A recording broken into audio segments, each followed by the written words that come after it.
In this video, we're going to show you how to use the display group setting. So if you click here where it says matrix and displays, you'll see matrix group and display group. For most of the DVRs we sell, the matrix group is an additional card you have to add.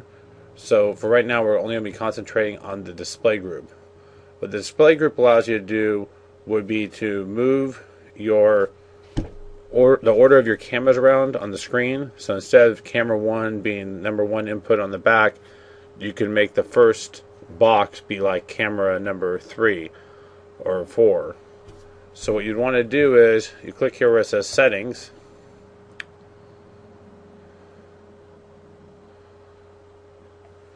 and then you'll click under matrix, and here it says display setup. So the default would be that's set group 1. The default is we have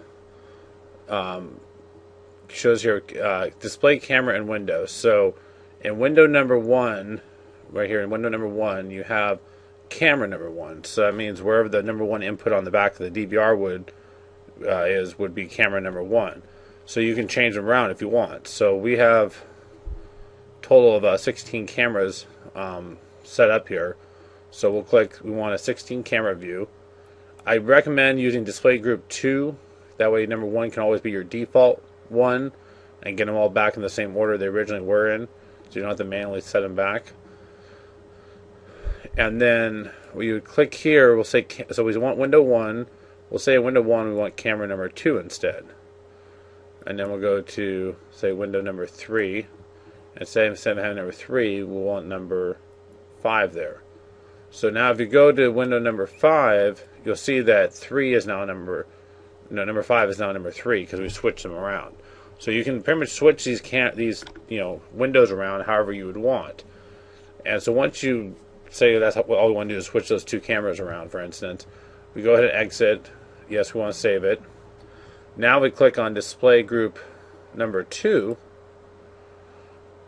You'll see that the cameras now have switched around on those cameras. So if you look here, that's number 2, and then we have number 1, and it's switching them back to the original configuration we had.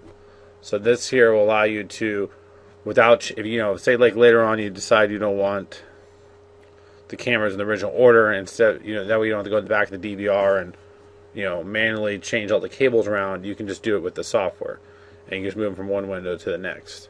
And that's how the display group setting works on the DVR.